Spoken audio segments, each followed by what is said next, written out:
বলেই হাসিল চলে যাওয়ার উদ্দেশ্যে নিজ পদযুগল বাড়াতেই আবার সুলতানা খানকে উদ্দেশ্য করে বলে, তবে দাদি, তুমি প্রমাণ করে দিলে আমার আপন বলতে তুমিও নও। তুমিও আমাকে সবার মতোই ভাবো। হাসিলের কথার প্রত্যুত্তরে সুলতানা খান ব্যথিত নয়নে হাসিলের পানে চেয়ে বললেন। সুলতানা খানের কথার প্রত্যুত্তরে হাসিল একটা তাচ্ছিল্যের হাসির রেখা টেনেই বলল, দাদি, তুমি আবার প্রমাণ করে দিলে দুনিয়ায় প্রতিটি মানুষ স্বার্থপর, নিজের ভালোর জন্য অন্যের ক্ষতি করতে দুবারও ভাবে না। বাট আই এম সরি দাদি, আমার জাদুয়াকেই চাই, আর ওকে আমি আবার করেই ছাড়বো। And you know very well, আমার যা প্রয়োজন আমি তা হাসিল করে নিতে জানি। আমি সেটা কখনোই হতে দিব না। তিক্ত স্বরে সুলতানা খান বললেন। Okay, fine, let's see who became the winner. উত্তর প্রত্যুত্তর, এ যেন এক বিনা রক্তপাতে কুরুক্ষেত্র, যেথায় যোদ্ধা দুজন আর যুদ্ধের অস্ত্র হিসেবে ব্যবহৃত হচ্ছে নিজ জিহবা। এই জিহবা একটা বিষাক্ত সাপের মতো। কবরে এমন অনেক নিহিত লোক আছে যাদের জিহবা হত্যা করেছে। জিহবা এমন ভয়ঙ্কর বস্তু যে তরবারিও তার সাথে সাক্ষাৎ করতে ভয় পায়। তাই প্রতিটি মানব কুলের উচিত নিজ জিহবা সংযত রাখার। হাসিল সুলতানা খানের কক্ষ হতে বেরিয়ে যেতেই সুলতানা খান ধপ করে খাটের উপর বসে হাসিলের চাওয়ার পানি তাকিয়ে দুশ্চিন্তার নিঃশ্বাস ত্যাগ করে বললেন। হাসিল সুলতানা খানের কক্ষ হতে বেরিয়ে অস্থির মনে নিজ কক্ষে প্রবেশ না করেই সোজা চলে যায় জাদুয়ার কক্ষের সম্মুখে। প্রকার জড়তা ছাড়া দরজা খুলে প্রবেশ করতেই পরিলক্ষিত হয় সেই চিরচেনা মায়াবী ঘুমন্ত মুখশ্রী, যাকে আপাত মস্তকে দেখলে মনে হবে দুশ্চিন্তা মুক্ত একটি বাচ্চা বেড়াল ছানা, যার বিচরণ এখন নেত্রাদের রাজ্যে। হাসিল ধীর পায়ে জাদুয়ার সম্মুখে গিয়ে কি অপলক মুগ্ধ দৃষ্টিতে তাকিয়ে থেকে বলে ওঠে। কি অদ্ভুত, তাই না? তোর জন্য আমি শান্তিতে রাতেও ঘুমাতে পারি না, আর তুই আমার ঘুম কেড়ে নিয়ে এই সময়ও কি নিশ্চিন্তে ঘুমোচ্ছিস? বলেই হাসিল তুলে দাঁড়িয়ে থেকে নিচে ডান হাত দ্বারা স্পর্শ না করেই জাদুয়ার ওষ্ঠ বরাবর নিজের হাতের বৃদ্ধা আঙুল তাক করে বিনা স্পর্শিত স্লাইড করে বলে, খুব শীঘ্রই তুমি আমার হতে চলেছ। তোমার রন্ধ্রে রন্ধ্রে শুধুমাত্র এই তাসওয়ার আবরার হাসিলের বিচরণ থাকবে। জাদুয়ার অতি নিকটে এগিয়ে গিয়ে নিজ কৃপাদেশ জাদুয়ার কর্ণ বরাবর নুয়ে ফিসফিসিয়ে বলে, welcome to my dark life, get ready to B my prisoner. কথাটি বলতেই অনাকাঙ্ক্ষিতভাবে হাসিলের মুঠো ফোনটি বেজে ওঠে। ফোনের কর্কশ ধ্বনিতে জাদুয়ার নিজের নিদ্রার রাজ্য হতে ছিটকে বেরিয়ে নেত্রযুগল মেলে ধরে ধরফরিয়ে উঠে বসে আশেপাশে কিছু সন্ধান করতে লেগে পড়ে। কিন্তু আফসোস, তেমন কিছুই পরিলক্ষিত হলো না জাদুয়ারের নেত্রে। কিন্তু কেন যেন তার মনে হচ্ছে এতক্ষণ যাবৎ কোনো ভয়ঙ্কর নজর তার উপর পড়েছিল। তেমন কোনো কিছু দৃষ্টিতে পরিলক্ষিত না হওয়ার দরুন আর না ঘুমিয়ে জাদুয়া আয়তল কুরসি পরে নিজ বক্ষে ফু দিয়ে চলে যায় ওয়াশরুমে ফ্রেশ হতে। অন্যদিকে হাসিল জাদুয়ার কক্ষ হতে বেরিয়ে নিজ কক্ষে প্রবেশ করে মুঠোফোনটি রিসিভ করে বলে, ধরেছিস? জি ভাই, লোকটি মনে হয় কথা বলতে পারে না। আচ্ছা, আমি আসছি। বলেই হাসিল ক্ষত হওয়া হাতে কোনো প্রকার মেডিসিন বা ব্যান্ডেজ না করে ফ্রেশ হয়ে ব্ল্যাক স্যুট পরে বেরিয়ে পড়ে সুলতানা ভিলা হতে।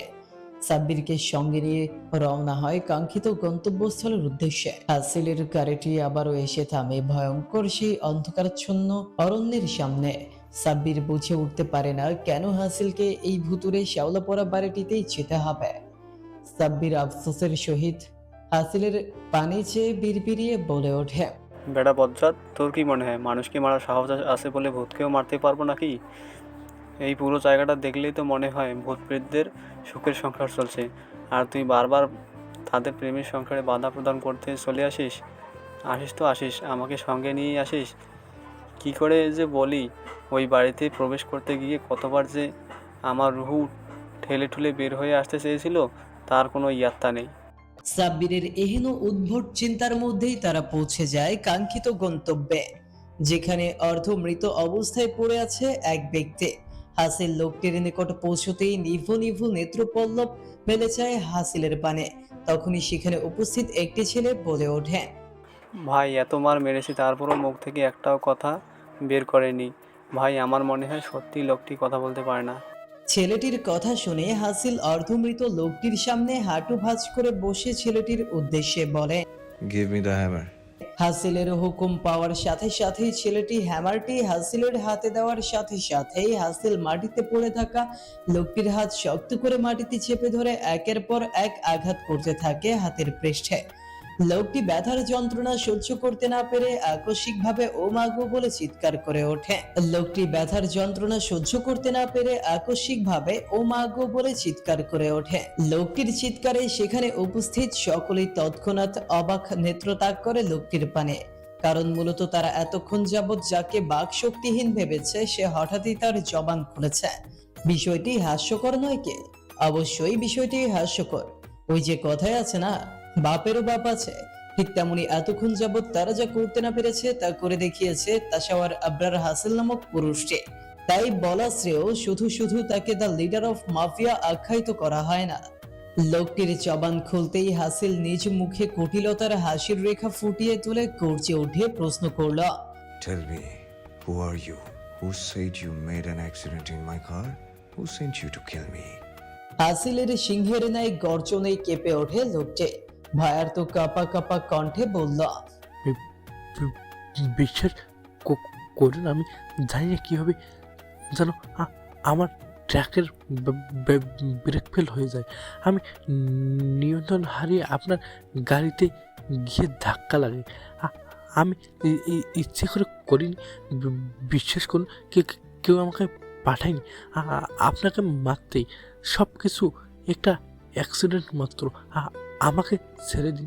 আমি ওয়াদা করছি এরকম ভুল আর দ্বিতীয়বার হবে না।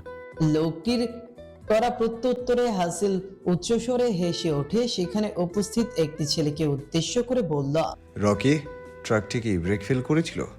হাসিলের করা প্রশ্নের প্রত্যুত্তরে রকি নামের ছেলেটি বলল, না ভাই, আমরা ভালো করে চেক করেছি, সেখান থেকে বুঝেছি ব্রেক কোনো সমস্যা হয়নি। হাসিল গর্জে উঠে আবার প্রশ্ন করে, এখনো সময় আছে, বলে দে কে পাঠিয়েছে তোকে। হাসিলের ভয়ঙ্কর গর্জনেও লোকটি নীরবতাকে সঙ্গী করে। লোকটির এহেন দুঃসাহসিকতায় হাসিল উচ্চ শব্দে হেসে উঠে বলে, প্রভু ভক্তি, great, but you know what, আমি জানি কি করে তোদের মতো ভক্তদের মুখ থেকে কথা বের করতে হয়। নোজ ব্লায়ার্স। হাসিলের কথা শেষ হওয়ার সাথে সাথে ছেলেটি হাসিলের হাতে নোজ প্লাস এগিয়ে দেয়। হাসিলের হাতে নোজ প্লাস পরিলক্ষিত করে সাব্বির চমকিত হয়ে ভাবতে থাকে, এটা দিয়ে কি হবে? সাব্বিরের ভাবনার মাঝেই নিজ কর্ণকুহরে প্রতিধ্বনিত হয় বিভৎস এক চিৎকার। সেই দিকটায় তাকাতেই সাব্বিরের অক্ষিযুগল নিজ কোটর হতে বেরিয়ে যাওয়ার উপক্রম। চক্ষু দুটি মার্বেলের ন্যায় অবাকতায় বড় আকার ধারণ করেছে। কাছে হাসিল নিজ হাতে প্লাস নিয়ে মাটিতে পড়ে থাকা লোকটির এক হাতের সবগুলো নখ এক এক করে টেনে তুলছে আর শান্ত কণ্ঠে প্রশ্ন করছে, tell me, who is your boss? এই মুহূর্তে হাসিলের মুখমণ্ডল কারো দৃষ্টিতে পরিলক্ষিত হলেও কেউ বলতে পারবে না হাসিল কি ভয়ঙ্কর খেলায় মেতে উঠেছে। সাব্বিরের চিন্তার মাঝে লোকটি চিৎকার করে কান্নারত কণ্ঠে বলতে থাকে, স্যার, আমাকে মাফ করে দিন। বিশ্বাস করুন, আমাকে কেউ পাঠায়নি। লোকটির বলা কথায় হাসিল ভয়ঙ্কর ভাবে ক্রোধান্বিত হয়ে নিচের এক হাতে লোকটির মাথার চুল শক্তভাবে মুষ্টিবদ্ধ করে চিৎকার করে বলে, ওকে মাফ করে দেব? আরে, এই তাসওয়ার আবরার হাসিলের শরীরে বিন্দু পরিমাণ আঘাত লাগলেও তো সে কাউকে ছাড়ে না। আর সেখানে তুই তো আমার রুহুতে আঘাত এনেছিলি। তাহলে বল, কি করে তোকে ছেড়ে দিই? ছেড়ে দেয়া তো দূরের কথা, 1 সেকেন্ডের জন্য আমি তোকে শান্তিতে থাকতে দিব না। বাট আই সোয়ার, যদি তুই বলে দিস কে তোর বস, তাহলে আমি তোকে বেশি কষ্ট না দিয়ে মুক্তি দিয়ে দেবো। হাসিলের গর্জনেও লোকটি নিজ মৌনবতে অটল থাকে। এমত অবস্থায় হাসিল মুখে কুটিল হাসি রেখা টেনে বলে, নট ব্যাড। বলেই উপস্থিত ছেলেদের উদ্দেশ্যে বলে, একে এতটাই টর্চার কর যাতে সহ্য করতে না পেরে সবকিছু বলে দেওয়ার সিদ্ধান্ত নেয়। আর অবশ্যই খেয়াল রাখবি, এত সহজে যেন এর মৃত্যু না ঘটে। বলেই হাসিল বেরিয়ে যায় সেখান থেকে। সাব্বির ও হাসিলের পিছু পিছু যেতে যেতে হাসিলের পানে চেয়ে থেকে চিন্তা করে, হাসিল, আমি জানি না তোর এই উন্মাদনা ঠিক কতটা যুক্তিযুক্ত, কিন্তু আমার ভয় হয় তুই তোর এই অতিরিক্ত উন্মাদনার জন্যই না জাদুয়াকে হারিয়ে ফেলিস। আমি তোকে মুখের উপর কথাগুলো বলতে পারতাম। হাসিলের গাড়ি এসে থামে সুলতানা ভিলার সামনে। ফিরতে ফিরতে প্রায় অনেকটাই রাত হয়ে গেছে। হাসিল গাড়ির মধ্যে অবস্থান করে সাব্বিরের উদ্দেশ্যে কণ্ঠনালী ছেড়ে গম্ভীরভাবে শুধায়। সাব্বির, কাল প্রভাত হতেই আমার ফ্ল্যাটে কাজে নিয়ে উপস্থিত থাকবি। হাসিলের বলা ধ্বনি সাব্বিরের কর্ণগহ্বরে পৌঁছতেই অবিশ্বাসের ন্যায় নিজ কর্ণগহ্বরে কনিষ্ঠা আঙুল দ্বারা ভালোভাবে খুঁজিয়ে হাসিলের দিকে নিজ কর্ণ ঝুঁকিয়ে সাব্বির বলে ওঠে। কি বলেছিলি আবার বলতো? আমি আমি মনে হয় কিছু ভুল শুনেছি। সাব্বিরের এহেন আচরণে হাসিল বিরক্ত হয়ে ফের শুধায়। তুই ভুল শুনিসনি, আমি তোকে কাজে নিয়ে উপস্থিত থাকতে বলেছি আমার ফ্ল্যাটে। হাসিলের প্রত্যুত্তরে সাব্বির অবাকের সপ্তম আসমানে পৌঁছে প্রশ্ন করে, কেন? বিয়ে করব। নির্বিঘ্ন প্রত্যুত্তর হাসিলের জবাবে সাব্বির সপ্তম আসমান থেকে টুপ করে নিচে পড়ে গিয়ে ভয়ার্ত কণ্ঠে বলে, ভাই, তোর এই মুহূর্তে কাজই না, ডক্টরের প্রয়োজন। চল ডক্টরের কাছে যাই। হোয়াট রাবিশ, কি বলতে যাচ্ছিস তুই? হাসিলের প্রশ্নে সাব্বির তড়িৎ গতিতে গাড়ি থেকে বের হয়ে ঘুরে ঘুরে হাসিলকে নিজেকে দেখিয়ে বলে, দেখ, ভালো করে দেখ, আমি একজন পুরুষ। কোনো অ্যাঙ্গেল দিয়ে আমাকে মহিলা লাগে না, তাহলে কি করে তুই আমাকে বিয়ে করবি? তাই আমার মনে হচ্ছে তোর মাথার নাট বল্টুতে কোনো সমস্যা হয়েছে। সাব্বিরের প্রত্যুত্তরে হাসিল হনহনিয়ে গাড়ি থেকে বের হয়ে সাব্বিরের পশ্চাৎদেশ বরাবর সজোরে এক লাথি বসিয়ে দেয়। হাসিলের লাথ খেয়ে সাব্বির নিজের পশ্চাৎদোষে হাত ডলতে ডলতে বলে। মারলি কেন? সাব্বিরের প্রশ্নে হাসিল তেতে উঠে বলে, সত্যি করে বলতো, তোর ব্রেইন মাথায় আছে নাকি হাঁটুতে নিয়ে ঘুরিস? ইডিয়েট, আমি তোকে বিয়ে করতে যাব কেন? তাহলে? আমি কাল জাদুয়াকে বিয়ে করছি। আমি এটা শুনে অনেক খুশি হয়েছি। ফাইনালি তুই নিজের জীবনে কাউকে সামিল করে নেওয়ার সিদ্ধান্ত নিয়েছিস। কিন্তু নিজ ফ্ল্যাটে বিয়ে করবি কেন? সবার সামনে নয় কেন? সাব্বিরের প্রশ্নে হাসিল ক্ষিপ্ত হয়ে বলল, সাব্বির, আমি কৈফিয়ত দেওয়া পছন্দ করি না, সেটা তুই খুব ভালো করে জানিস। তাই যেটা করতে বলেছি তুই শুধু সেটা কর। বলেই হাসিল পা বাড়ায় সুলতানা ভিলার উদ্দেশ্যে। তখনই বিপরীত দিক থেকে সাব্বির আবার বলে ওঠে, ঠিক আছে, আমি তোকে আর কোনো প্রশ্ন করব না। শুধু এইটুকু বল, তোর বিয়ের সিদ্ধান্তের ব্যাপারে জাদুয়া জানে তো? না। ভাবলেশহীনভাবে প্রত্যুত্তর করে হাসিল।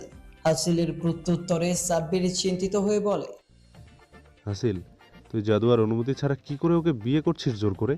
কে বলেছে তোকে আমি ওকে জোর করে বিয়ে করব? ও কোনো প্রকার জোরাজুরি ছাড়া স্বইচ্ছায় আমাকে বিয়ে করবে। আফটার অল মিসেস খানকে যে আমার হারাতে হবে। হাসিলের বলা প্রতিটি বাণী সাব্বিরের মস্তিষ্ক বরাবর গিয়ে আঘাত ঠেকে হানছে, কিন্তু বোধগম্য কিছুই হচ্ছে না।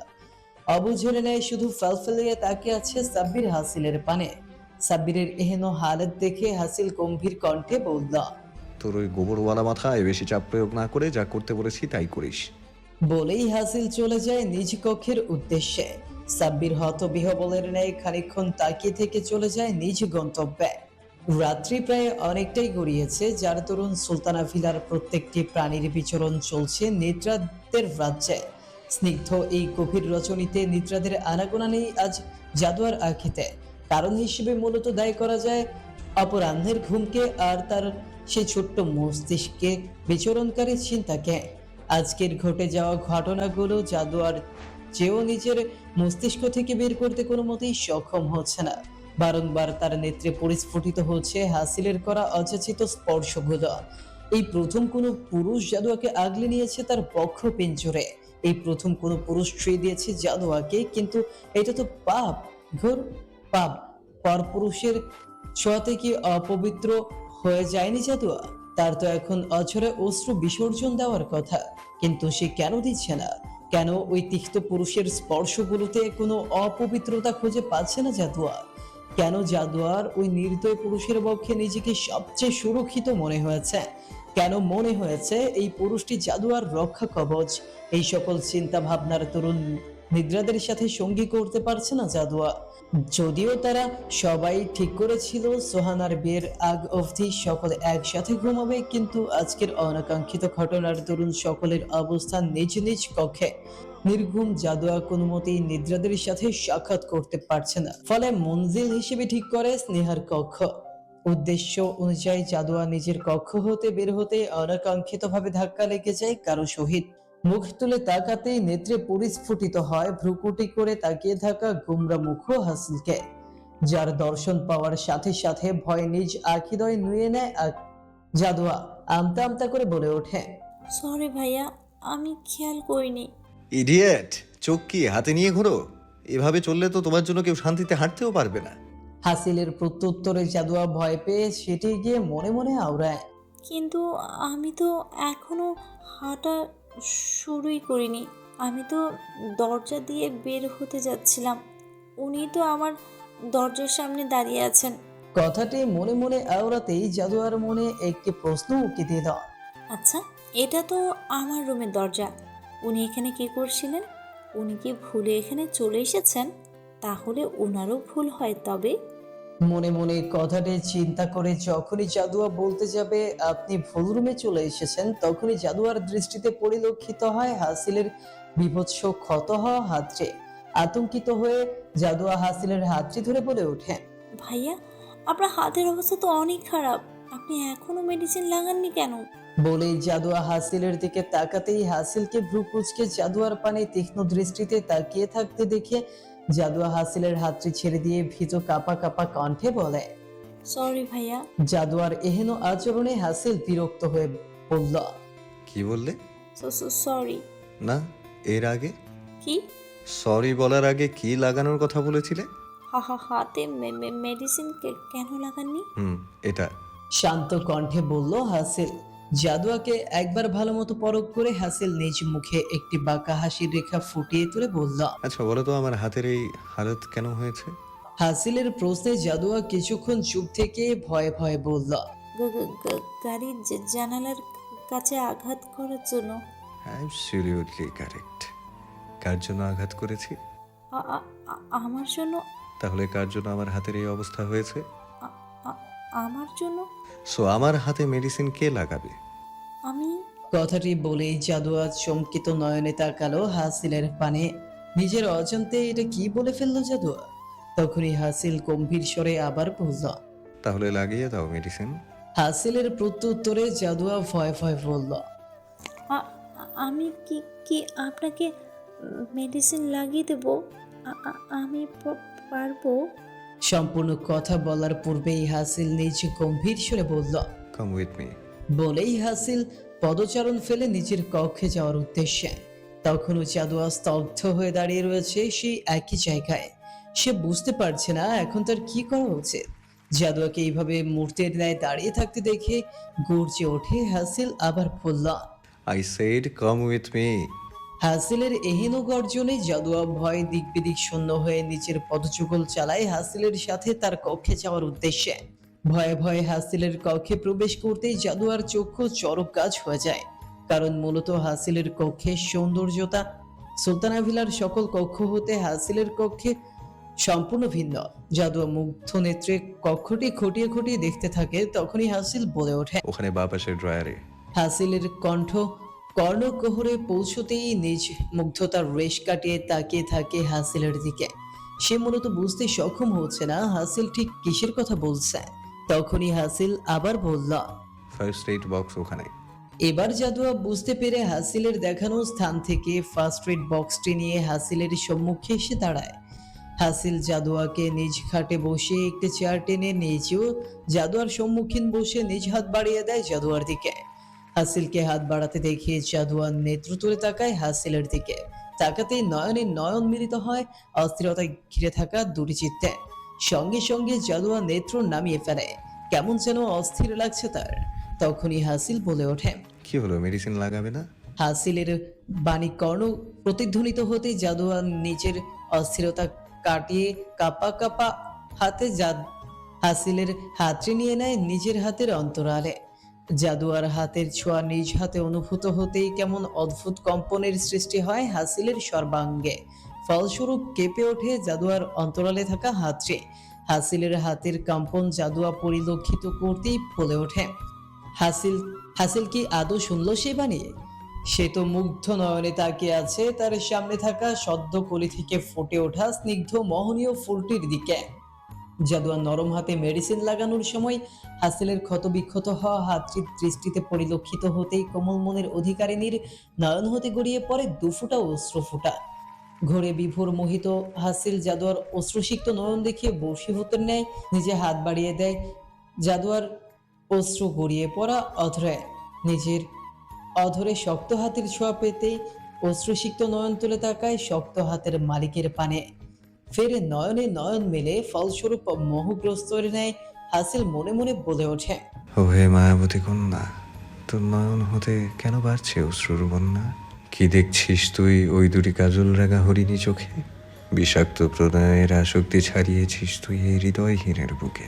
যত দেখি তত ভাবি কি আছে তাহাতে, কেন কম্পন অনুভূত হয় তার ওই অবুঝ চাহনিতে। পবিত্র তুই, সন্ধ্যা প্রদীপ তুই, স্নিগ্ধতায় ভরা তোর সর্বকায়া। হায় আফসোস, তোর স্নিগ্ধ পবিত্রতায় পড়েছে এক হিংস্র হৃদয়হীনের ছায়া। মানুষ মহাব্বতে পড়লে কবি হয়ে যায়, কথাটি বোধহয় সত্য। কি বিশ্বাস হচ্ছে না? আরে আপনাদের সামনে চলচ্চিত্র উদাহরণ হিসেবে রয়েছে তাসাওয়ার আবরার হাসিল নামের এই তিক্তভাষী পুরুষটি।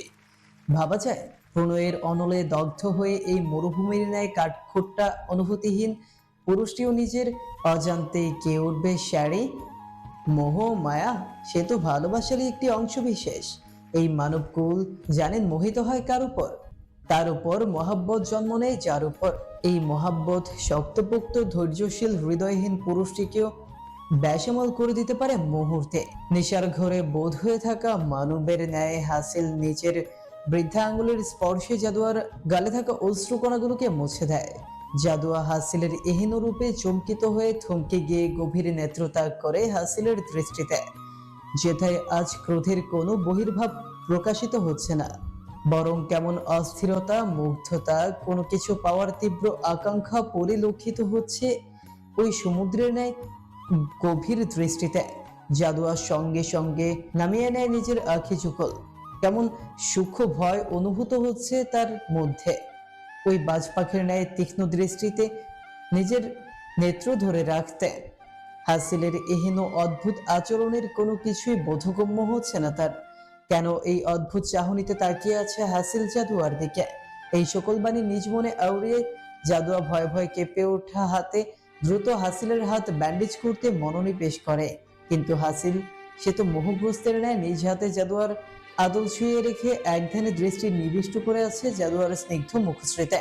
জাদুয়া নিজের কাজ সম্পূর্ণ করে হাসিলের হাত থেকে নিজ মুখের আদল ছাড়িয়ে দ্রুত পায়ে চলে যাওয়ার উদ্দেশ্যে পা বাড়াতেই পেছন থেকে একটি শক্ত হাতের মালিকে টেনে ধরে কোমল হাতের অধিকারিণীকে। নিজ হাতে টান অনুভূত হতেই ভয় জাদুয়ার কলেজা শুকিয়ে যাওয়ার উপক্রম। নিফু নিফু ভয়ার্ত নেত্রে পেছনে তাকায় জাদুয়া শক্তপোক্ত হাতের মালিকের দিকে। আবারও ধূপ করে উঠল জাদুয়ার বক্ষ পিঞ্জর। কি দেখছে মানুষটি অমল করে? চিন্তাগুলো নিজ মস্তিষ্কে ওড়ায় জাদুয়া। তখনই হাসিল ধীর পদে এগিয়ে যায় জাদুয়ার অতি নিকটে। ফলস্বরূপ হাসিলের উষ্ণ নিঃশ্বাস এসে আশ্রে পড়ে জাদুয়ার ছোট্ট মুখশ্রীতে। ভয়ে ভয়ে জাদুয়া শুকনো কণ্ঠে বলে ওঠে, ভাইয়া আপনি এত কাছে আসছেন কেন? আমাকে ছাড়ুন, আমি যাব। জাদুয়ার প্রত্যুত্তরে হাসিল জাদুয়ার থুতনিতে হাত দিয়ে মুখশ্রীটি ওপরে তুলে শুধালো। আমার দিকে তাকাও। হাসিলের ধ্বনি কর্ণে পৌঁছতেই জাদুয়া ভয়ে ভয়ে দৃষ্টি রাখে হাসিলের দৃষ্টিতে। হাসিল গম্ভীর কণ্ঠে ফের শুধায়, কাজল দিয়েছো কেন? হাসিলের এহেন প্রশ্নে জাদুয়া ভেবাচাকা খেয়ে যায়। এটা আবার কেমন প্রশ্ন? এর কি প্রত্যুত্তর করা যায় জানা নেই জাদুয়ার। আরে মানুষ কাজল কেন দেয়? অবশ্যই তার কাছে ভালো লাগে তাই। জাদুয়ার এহেন চিন্তার মধ্যেই হাসিল বলে ওঠে, দিবে না। হাসিলের কথা জাদুয়ার ঠিক বোধগম্য হচ্ছে না। আসলে সে কি বলতে চায়? হাসিল ফের বলে, কাজল দেবে না। যদি দাও আর তোমার ওই কাজল রাঙা আঁখি যদি কারো নজরে পড়ে, বিলিভ মি, আমি তার নজর তুলে নেব, তাও ভয়ঙ্কর ভাবে। হাসিলের এহেন হুমকিতে জাদুয়ার সর্বাঙ্গ কেঁপে ওঠে। সে ভয়ে তড়িৎ গতিতে বলে ওঠে, না না, দিব না, আর কোনো দিনও দিব না মানে কাজল হাত দিয়ে স্পর্শও করবো না। জাদুয়াকে এইভাবে কথা বলতে দেখে হাসিল মুচকে হাসির রেখা টেনে বলে উঠল, দিবে না কেন? অবশ্যই দিবে, কিন্তু সেটা শুধুমাত্র আমার জন্য, অন্য কোনো পর পুরুষের চোখে যেন না পড়ে। আপনিও তো আমার জন্য পরপুরুষ, তাহলে আপনার জন্য কেন দিব? কাল থেকে থাকবো না। তীক্ষ্ণ কণ্ঠে বলল হাসিল। মানে? ভয়ে ভয়ে অবাক হয়ে বলল জাদুয়া। সময় হলে জানবে, এখন যাও এখান থেকে। ভাবলেশহীন প্রত্যুত্তর হাসিলের। হাসিলের সম্মতি পাওয়ার সাথে সাথে জাদুয়া তড়িৎ গতিতে বেরিয়ে পড়ে হাসিলের কক্ষ হতে। হাসিলের কক্ষ হতে বেরিয়ে অন্য কোথাও না গিয়ে নিজ কক্ষে প্রবেশ করে দরজা লাগিয়ে পিঠ থেকে নিজ বক্ষে হাত রেখে জোরে জোরে নিঃশ্বাস নেয় জাদুয়া। আজ হাসিলকে তার নিকট কেমন অদ্ভুত ঠেকল। কই, এতদিন তো হাসিল এইভাবে কখনোই কথা বলেনি, তাহলে হঠাৎ এইভাবে কথা কেন বলছেন তিনি? হাসিলের এহেন রূপ যেন তার প্রধান্বিত রূপের থেকেও ভয়ঙ্কর ঠেকল জাদুয়ারের নিকট। অনুভূতি যা খুব ভয়ঙ্কর ভাবে গ্রাস করে নেয় প্রত্যেকটি মানব কুলকে। অনুভূতিহীন মানব হয়তো পশু নয়তো সাধু হিসেবে গণ্য। এই প্রথম অস্থিরতায় রজনী পার করে জাদুয়া। খুব বেশি সময় হয়নি নিদ্রাদের সাথে সন্ধি ঘটেছে তার। তখনই মসজিদ হতে ভেসে আসে মুয়াজ্জিনের সুমধুর আজানের ধ্বনি। ধরফরিয়ে উঠে বসে জাদুয়া প্রস্তুতি নেয় সালাত আদায়ের। সালাত আদায় শেষে কোরআন শরীফ তিলাওয়াত করে কিছুটা সময় অতিবাহিত করে তৈরি হয়ে নেয় স্কুল যাওয়ার উদ্দেশ্যে। আজ জাদুয়ার স্কুল যেতে একদমই ইচ্ছে হচ্ছে না, কারণ মূলত স্নেহা রাফিনকে নিয়ে আজ যাবে না। আকস্মিকভাবে কাল রাত থেকেই তাদের আনাগোনা চলছে বাথরুম থেকে রুম অবধি। স্কুল যাওয়ার উদ্দেশ্যে তাদের ডাকতে গিয়ে এই ব্যাপারে জানতে পারে জাদুয়া। বেচারারা একদমই শক্তিহীন অবস্থায় হাত পা ছড়িয়ে শুয়ে আছে নিজেদের বিছানায়। বিষয়টি কেমন অদ্ভুত, তাই না? দুজনেরই একসাথে একই হালাত হওয়া। সোহানার বিয়ে উপলক্ষে আজ তাদের প্রত্যেকের স্কুল থেকে ছুটি আনার কথা ছিল, কিন্তু ওদের কারো পক্ষেই আজ স্কুলে বা কলেজ যাওয়া সম্ভব নয়। তাই জাদুয়া মন খারাপ নিয়ে তৈরি হয়ে ব্রেকফাস্ট করে চলে যায় পার্কিং এরিয়ার উদ্দেশ্যে। সেখানে যেতেই জাদুয়ার চক্ষু ছানা পড়া হয়ে যায় হাসিলকে দেখে। ব্লু স্যুট, সানগ্লাস পরে ড্যাশিং লুকে নিজের গাড়িতে হেলান দিয়ে দাঁড়িয়ে আছে হাসিল। জাদুয়াকে দেখার সাথে সাথে তার সম্মুখে দাঁড়িয়ে হাসিল বলে ওঠে, Get in my car. হাসিলের কথায় জাদুয়া চমকিত হয়ে ভয় ভয় বলল, কেন ভাইয়া? তোমায় আমার কিছু কাজ করে দিতে হবে, সো গেট ইন মাই কার। হাসিলের প্রত্যুত্তরে জাদুয়া প্রচন্ড ভয়ে বলল, ভাইয়া আমার স্কুলে যেতে হবে। আমি কি করে? জাদুয়া কথা সম্পূর্ণ করার আগে হাসিল ফের দাঁতে দাঁত চেপে গর্জে উঠে বলল, Didn't you hear what I said? Just get in the car. হাসিলের এরূপ গর্জে ওঠায় জাদুয়া ভয়ে নিচের সাথে থাকা ব্যাগটি শক্ত হাতে চেপে ধরে দ্রুত গাড়ির ব্যাক সিটে গিয়ে বসে। জাদুয়াকে গাড়ির ব্যাক সিটে বসতে দেখে হাসিল ভ্রুকুটি করে তীক্ষ্ণ দৃষ্টিতে তাকিয়ে থেকে জাদুয়ার উদ্দেশ্যে বলে, আমাকে কি তোমার ড্রাইভার মনে হয়? জি না। তাহলে ফ্রন্ট সিটে এসে বসো। হাসিলের কথায় দ্বিমত পোষণ না করে জাদুয়া ফ্রন্ট সিটে গিয়ে বসে পড়ে। হাসিলও আর কোনো প্রকার বাক্য ব্যয় না করে গাড়ি স্টার্ট দেয় নিজ বাছাইকৃত গন্তব্যে। গাড়িতে থাকা অবস্থায় হাসিল কল করে সাব্বিরের উদ্দেশ্যে। সাব্বির কল রিসিভ করতেই গুরু গম্ভীর কণ্ঠে হাসিল প্রশ্ন শুধায়, is everything ready? Everything is ready, কিন্তু ভাই আর একবার একটু ভেবে দেখলে হয় না? শান্ত কণ্ঠে জিজ্ঞেস করে সাব্বির। দেখবো সবকিছু কমপ্লিট হওয়ার পর। বলেই মুঠোফোনটি কেটে দেয় হাসিল। সাব্বির একদমই অবাক হয় না হাসিলের এরূপ কাণ্ডে। ফোনের দিকে তাকিয়ে একটা দীর্ঘশ্বাস ত্যাগ করে সাব্বির নিজ কর্মে মনোনিবেশ করে। অন্যদিকে জাদুয়া গুরু গম্ভীর হয়ে থাকা হাসিলের পানি ছেয়ে ভাঙা ভাঙা ধ্বনিতে প্রশ্ন করে ওঠে, ভাইয়া আমরা কোথায় যাচ্ছি? তোমাকে বিক্রি করে দিতে। নির্বিঘ্ন কণ্ঠে উত্তর দেয় হাসিল। হাসিলের এহেন কথায় জাদুয়া ঘাবড়ে যায়। জাদুয়াকে হাসিল এতটাই অপছন্দ করে যে তাকে বিক্রি করে দিতে চায়। জাদুয়া কি এতটাই খারাপ? না, জাদুয়া খারাপ নয়, খারাপ তার সামনে অবস্থানরত পুরুষটি। এই সকল চিন্তা ভাবনার মধ্যেই জাদুয়া চিৎকার করে বলে ওঠে, আপনি গাড়ি থামান, আমি বাসায় যাব। আমি আপনার সাথে যাব না, থামান বলছি।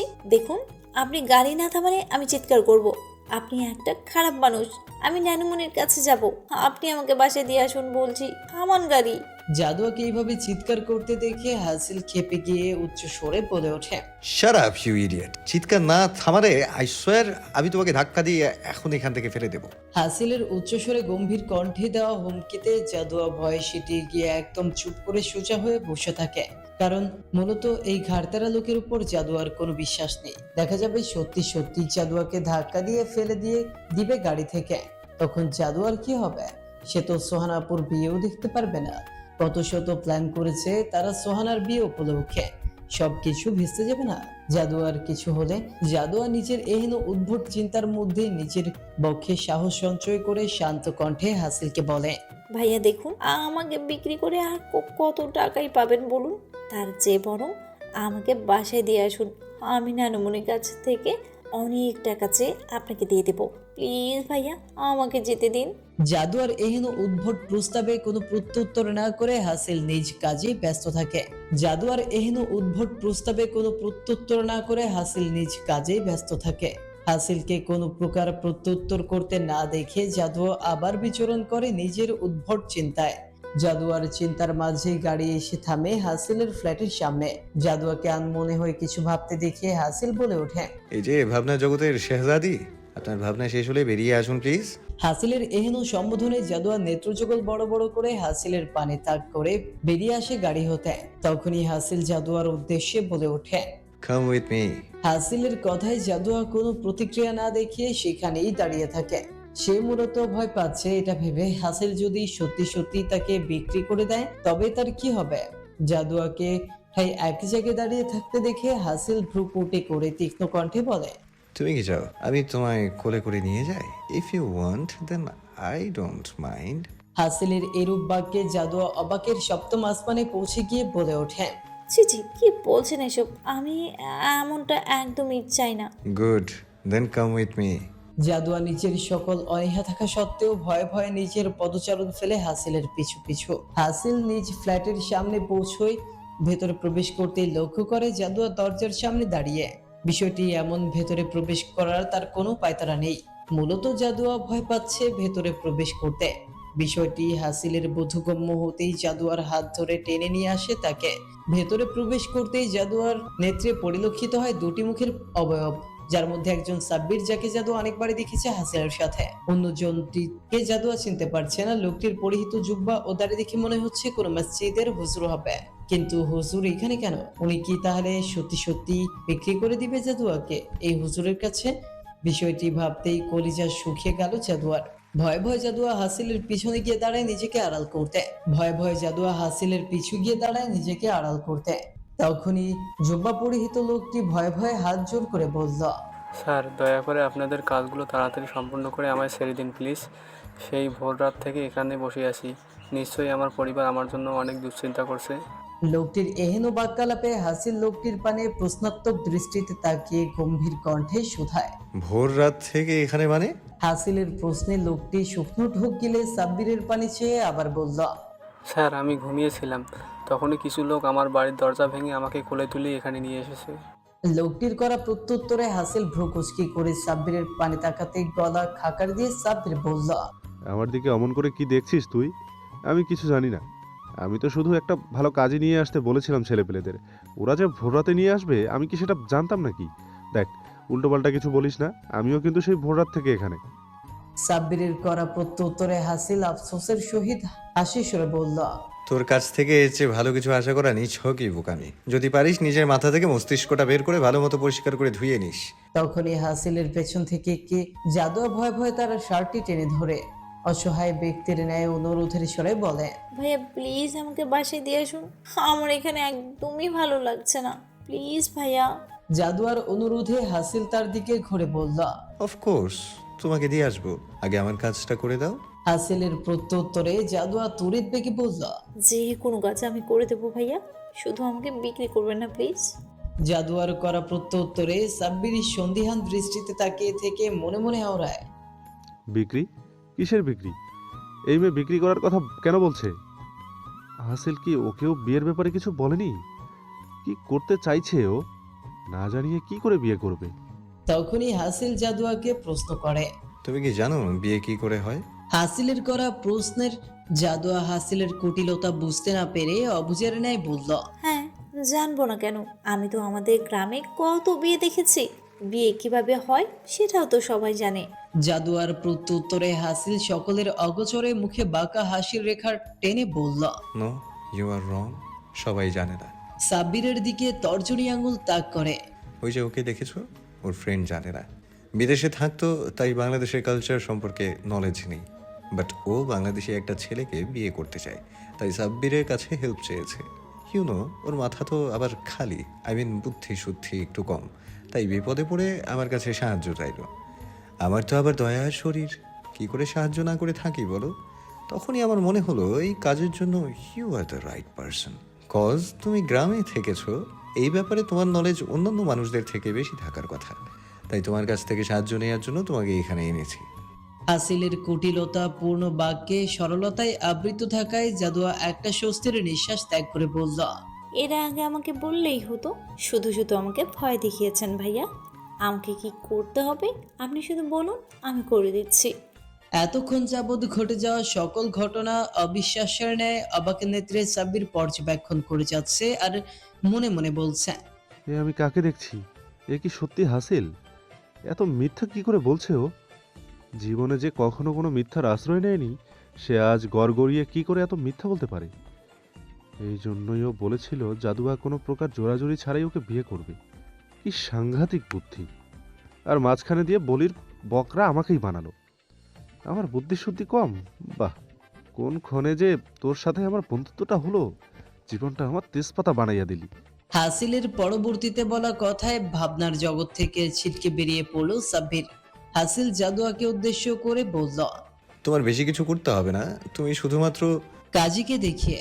উনি যা বলতে বলবেন তাই বলবে, যা করতে বলবেন তাই করবে। আর ওই যে দেখেছো ক্যামেরা, ওখানে সব রেকর্ড হবে। সব কাজ সম্পূর্ণ হওয়ার পর সাব্বির রেকর্ড হওয়া ভিডিওটি পাঠিয়ে দেবে ওর ফ্রেন্ডের কাছে। ভিডিওটা দেখে সেও বুঝে যাবে কি করে বাংলাদেশের বিয়ের কাজ সম্পূর্ণ হয়। জাদুয়া হাসিলের বলা কথায় সম্মতি জানাতেই হাসিল জাদুয়াকে নিয়ে বসে পড়ে কাজীর সম্মুখ বরাবর। তৎক্ষণাৎ কাজী নিয়ম অনুসারে হাসিলের অর্ধেক সম্পত্তি দিনমোহর হিসেবে ধার্য করে জাদুয়াকে কবুল বলতে বললে জাদুয়া অবাক নেত্রে হাসিলের দিকে তাকাতেই হাসিল জাদুয়ার চাহনির অর্থ বুঝতে পেরে বলল, আরে বিয়ে তো এভাবেই করায়, তাই না? তাই আমার নামটা দিয়েই বোঝানো হয়েছে। সো ডোন্ট ওয়ারি, উনি যা বলতে বলেছেন বলো। হাসিলের বলা প্রত্যুত্তরে জাদুয়ার মনে সংশয় কাটতেই নিজ মুখ ফুটে তিনবার কবুল উচ্চারণের পরপরই হাসিলও তিনবার কবুল উচ্চারণের মাধ্যমে শরিয়াত মোতাবেক বিয়ে নামক পবিত্র বন্ধনে আবদ্ধ হয়ে পড়ে দুই প্রান্তের দুটি ভিন্ন মেরুর মানুষ। পরবর্তীতে স্বাক্ষর করার উদ্দেশ্যে কাবিননামা এগিয়ে দিতেই জাদুয়া পড়ার জন্য কাবিননামাটি হাতে নিতেই তড়িৎ বেগে হাসিল বলে উঠল, এখানটায় তাড়াতাড়ি সাইন করে দাও, আমাদের তাড়াতাড়ি বাড়ি ফিরতে হবে। হাসিলের বলা কথাই জাদুয়াও তাড়াতাড়ি সাইন করে বলে ওঠে, ভাইয়া চলুন তাড়াতাড়ি আমায় বাসা দিয়ে আসুন। আপনি যা বলেছেন আমি তাই করেছি। এখন তো আর কোনো কিছু করতে হবে না, তাই না? জাদুয়ার প্রশ্নে কাবিননামাটি হাসিল নিজ হাতে উঠিয়ে গভীর ধ্যানে জাদুয়ার সাইনকৃত স্থানের দিকে তাকিয়ে বিজয়ী একটি হাসির রেখা ফুটিয়ে বলে উঠল, no, you don't have to do anything anymore. বাকি কাজ তো এখন আমি করব। ওয়েল ডান, খুব ভালো মতোই কাজটি করেছো তুমি। চলো তোমাকে বাড়ি পৌঁছে দিয়ে আসি। ভাইয়া আচ্ছা লেট হলেও আপনি আমাকে স্কুলে দিয়ে আসুন। আজকে না গেলে ছুটি নিব কিভাবে? জাদুয়ার কথার প্রত্যুত্তরে হাসিল বলল, ডোন্ট ওয়ারি, তোমার ছুটি অলরেডি মঞ্জুর হয়ে গেছে। হাসিলের প্রত্যুত্তরে জাদুয়া মুখে হাসির রেখা ফুটিয়ে বলল, সত্যি? কে করলো? জাদুয়ার উৎপীড়িত প্রশ্নে হাসিল ভ্রু কোটি করে তাকাতেই জাদুয়া চুপসে গিয়ে বলল, যে করার করুক, আমার কি তাতে? ছুটি মঞ্জুর তো হয়েছে, চলুন বাড়ি যাওয়া যাক। বলেই জাদুয়া পা বাড়ায় গাড়ির উদ্দেশ্যে। হাসিল পা বাড়ানোর সাথে সাথেই পেছন থেকে সাব্বির বলে ওঠে, হাসিল, ওভাবে বিয়ে করার মানে কি? তুই যাকে বিয়ে করলি সে তো জানলই না তোদের বিয়ের কথা। এতে কি লাভ হলো? সাব্বিরের করা প্রশ্নে হাসিল নিজ মুখে গুরু গম্ভীর ভাব ফুটিয়ে শক্ত কণ্ঠে বলল, এতে লাভ মিসেস সুলতানা খানের পরাজয়। ওনাকে আমি যতটুকু চিনি তাতে আই এম শিওর সে যে কোনো উপায়ে জাদুয়াকে আমার থেকে দূরে সরানোর চেষ্টায় লেগে থাকত। কিন্তু এখন উনি চাইলেও জাদুয়াকে আমার থেকে দূরে সরাতে পারবেন না। উনি কেন, এখন জাদুয়া চাইলেও আমার থেকে দূরে যেতে পারবে না। অ্যান্ড ইয়েস, সময় হলে অবশ্যই সকলে জানবে আমাদের বিয়ের ব্যাপারে। অ্যান্ড ইউ নো হোয়াট, মোহাব্বত और जंग में सब कुछ जायज है। হাসিলের গুরু গম্ভীর গলায় বলা কথায় সাব্বির সন্দিহান হয়ে বলে, এত কিছু করার কারণ কি ভালোবাসা নাকি যুদ্ধ? সাব্বিরের প্রশ্নে হাসিল নিজ আদলে কুটিলতার হাসি ফুটিয়ে বলল, আসক্তি, ভয়ঙ্কর রকমের আসক্তি। বলেই পা বাড়ায় নিজ গাড়ির উদ্দেশ্যে। হাসিলের যাওয়ার পানি তাকিয়ে সাব্বির বিড়বিড়িয়ে বলে উঠল, হাসিল, তুই কি জানিস একজন মানুষের প্রতি আসক্তি কখন জন্মায়? তখন যখন প্রয়োজনের তুলনায় ভালোবাসার অধিক মাত্রায় বেড়ে যায়। আর ভালোবাসা যখন অধিক মাত্রায় ছাড়িয়ে আসক্তিতে পরিণত হয়, তখন সেই ব্যক্তির জন্য করা পাগলামিগুলো উন্মাদনায় পরিণত হয়। আমি দোয়া করি সর্বশক্তিমান রবের নিকট তোর আসক্তিময় ভালোবাসার পূর্ণতার আশায়। বিয়ে খুবই ছোট্ট একটা শব্দ, তাই না? কিন্তু এর যথার্থতা অসীম। এই দুটি অক্ষরের বিয়ে নামক সম্পর্কের মাধ্যমে সন্ধি ঘটে দুটি মন, দুটি রুহ ও দুটি শরীরের। এই বিয়ে নামক শব্দের মাধ্যমে দুটি মানব নিজ অস্তিত্ব লিখে দেয় একে অপরের নামে। তেমনি নিজের অজান্তেই জাদুয়া নিজের জীবনের মালিকানা লিখে দিয়েছে তাসাওয়ার আবরার হাসিল নামক হৃদয়হীন পুরুষটির নামে। এখন শুধু অপেক্ষার পালা এই অদ্ভুতভাবে তৈরি হওয়া সম্পর্কের পরিণয় দেখার। এই নতুন তৈরি হওয়া সম্পর্কের কি প্রভাব পড়বে এই সরলতা, অবজতা ও পবিত্রতায় আবৃত থাকা ষোড়শী কন্যার জীবনে? সে কি সদ্য কলি হতে ফুটে ওঠা ফুলের ন্যায় সুবাসিত করবে তার চারপাশ, নাকি কোনো ঝড় মুছড়ে দিবে তার সৌন্দর্যতা? অভিশাপ নাকি পুরস্কার হিসেবে গণ্য হবে তার জীবনে নতুন রূপে পদার্পণরত তাসাওয়ার আবরার হাসিল নামের পুরুষটি? গাড়ি এসে থামে সুলতানা ভিলার সামনে। হাসিল জাদুয়াকে নামিয়ে দিয়ে চলে যায় নিজ কাজের উদ্দেশ্যে। জাদুয়া ভিলায় প্রবেশ করতে আয়েশা বেগম জাদুয়ার সামনে এসে প্রশ্ন করে, কি রে মা, তুই এখন এই সময়ে এখানে কেন? এখনো তোর স্কুল ছুটির সময় হয়নি তো? তাহলে আয়েশা বেগমের প্রশ্নে জাদুয়া কিছু বলতে যাবে তখনই অন্য দিক থেকে তার ডাক পড়ে কিছু কাজের উদ্দেশ্যে। কারণ মূলত সোহানার বিয়ে উপলক্ষে আয়েশা বেগম সহ সুলতানা ভিলার সকলেই খুবই ব্যস্ত, তাই সময় পার করছে। ফলস্বরূপ জাদুয়ার কথা শুরু হওয়ার পূর্বে আয়েশা বেগমকে প্রস্থান করেন সেই দিকটায়। তাড়াতাড়ির মধ্যেই তিনি জাদুয়াকে উদ্দেশ্য করে বলেন, মা, তুই এসে পড়েছিস যখন, তখন তাড়াতাড়ি স্কুল ড্রেস খুলে ফ্রেশ হয়ে নে। আগামীকাল থেকে শুরু হবে মেহমানদের আনাগোনা, তাই তাদের সকলের যেন থাকতে কষ্ট না হয় সেই দিকটাই আজ সামলাচ্ছেন আয়েশা বেগম। জাদুয়া ও ছোট মামির ব্যস্ততা বুঝতে পেরে চলে যায় নিজ কক্ষের উদ্দেশ্যে। ফ্রেশ হয়ে জাদুয়া চলে যায় স্নেহা রাফিনকে দেখার উদ্দেশ্যে। স্নেহার কক্ষে প্রবেশ করতেই রাফিন ও সোহানার উপস্থিতিতেও পরিলক্ষিত হলো জাদুয়ার নেত্রে। জাদুয়া স্নেহার কক্ষে প্রবেশ করেই চিন্তিত সুরে বলল, রাফি, স্নেহা আপু, এখন কি অবস্থা তোমাদের? আচ্ছা, এটা বলো তো, তোমাদের এমন হালাত হওয়ার কারণটা কি? উল্টাপাল্টা কিছু খেয়েছো? জাদুয়ার প্রশ্নে স্নেহা বলল, এখন ভালো অবস্থা রে, কিন্তু আমি কোনো উল্টো পাল্টা কিচ্ছু খাইনি। কাল রাতে শুধুমাত্র আইসক্রিম খেয়েছিলাম। স্নেহার প্রত্যুত্তরে রাফিনও একই কথা বলল। ওদের দুজনের কথার প্রত্যুত্তরে সোহানা প্রশ্নাত্মক দৃষ্টি তাক করে বলল, কাল তোর আইসক্রিম কই পেলি? কাল তো কোনো আইসক্রিম আনা হয়নি তাহলে? সোহানার প্রশ্নে স্নেহা বলে, কেন? আমার রুমে তো যেন কে রেখেছিল, ভেবেছিলাম আম্মু বোধহয় রেখে গিয়েছে, তাই তো খেয়ে ফেললাম। স্নেহার কথায় সম্মতি জানিয়ে রাফিনও একই কথা বলে। ওদের দুজনের প্রত্যুত্তরেই চিন্তার রেখা দেখা দিল সোহানা ও জাদুয়ার কপালে।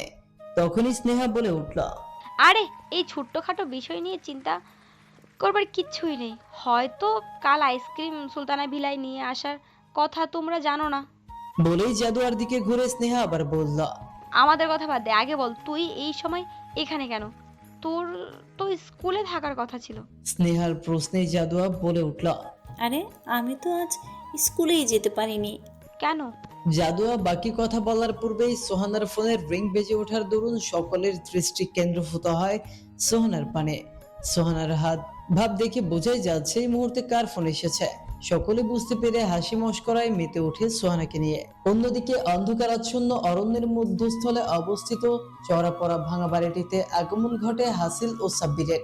কারণ মূলত বন্দি দশায় থাকা লোকটি নিজ মুখ খুলতে রাজি হয়েছে।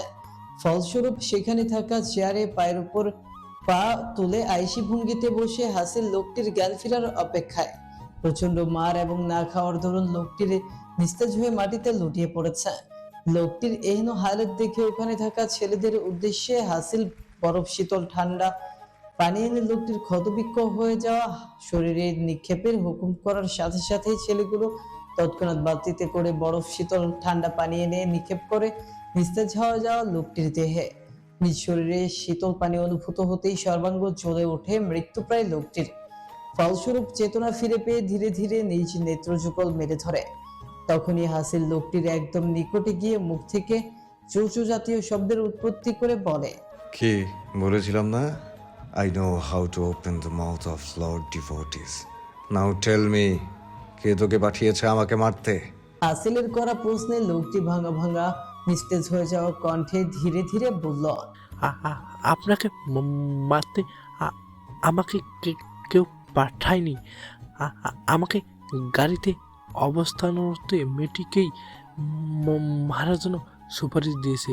হাসিলের করা প্রশ্নে লোকটি ভাঙা ভাঙা নিস্তেজ হয়ে যাওয়া কণ্ঠে ধীরে ধীরে বলল, আপনাকে মারতে আমাকে কেউ পাঠায়নি। আমাকে গাড়িতে অবস্থানরত মেয়েটিকেই মারার জন্য সুপারিশ দিয়েছে। লোকটির এহেন প্রত্যুত্তরে আশ্চর্যান্বিত ক্রোধান্বিত হয়ে যায় হাসিল। হাসিল কোনোভাবেই লোকটির বলা বাক্যে সত্যতা খুঁজে পাচ্ছে না। কেউ কেন জাদুয়াকে মারতে চাইবে? জাদুয়া এখানে এসেছে মাত্র কয়েক মাস হয়েছে। আর তাছাড়াও ওই নিষ্পাপ মায়াবিনী অবুঝ মুখশ্রীর অধিকারিনীর সাথে কার শত্রুতা থাকতে পারে? কার বুকের পাটা এত বড় হতে পারে যে তাশাওয়ার আবরার হাসিলের বুকে আঘাত হানে? তাহলে কি লোকটি মিথ্যা বলছে? নিজের এই হালাতে নিশ্চয়ই কেউ মিথ্যা বলবে না। তাহলে কি সেই ব্যক্তি যে এহেন সাহসিকতা দেখানোর সাহস করেছে? বাক্যগুলো নিজ মস্তিষ্কে আউড়ে হাসিল দাঁতে দাঁত চেপে গর্জে ওঠে, চিৎকার করে লোকটির থুতনি চেপে ধরে প্রশ্ন করে, হু ইজ দ্যাট বাস্টার্ড? বল আমাকে, কে ওই কুকুরের বাচ্চা? বল বলছি, বল জানোয়ারের বাচ্চা, বল। হাসিলের এহেন গর্জনেও লোকটি নিরুত্তাপ ভাবে নিশ্চল হয়ে থাকে। থাকবেন নাই বা কেন? লোকটি যে আবার অচেতন হয়ে পড়েছে। বিষয়টি হাসিলের বোধগম্য হতেই ক্রোধে ফুঁসে ওঠে লোকটিকে ছেড়ে হাসিল নিজের চুলগুলো মুষ্টিবদ্ধ করে অনবরত পায়চারি করে যায় সম্পূর্ণ কক্ষ জুড়ে। মূলত হাসিল নিজ ক্রোধে নিয়ন্ত্রণ আনার চেষ্টায় নিয়োজিত। কক্ষে উপস্থিত ছেলেগুলো কোনোভাবেই নিস্তেজ হয়ে যাওয়ার লোকটির জ্ঞান ফিরে যাওয়াতে সক্ষম হচ্ছে না। ফলস্বরূপ হাসিল ক্রুদ্ধ হয়ে নিজের রিভলভার দ্বারা লোকটির শীর্ষ বরাবর শুট করতে গেলেই সাব্বির এসে হাসিলের হাত চেপে ধরে বলে,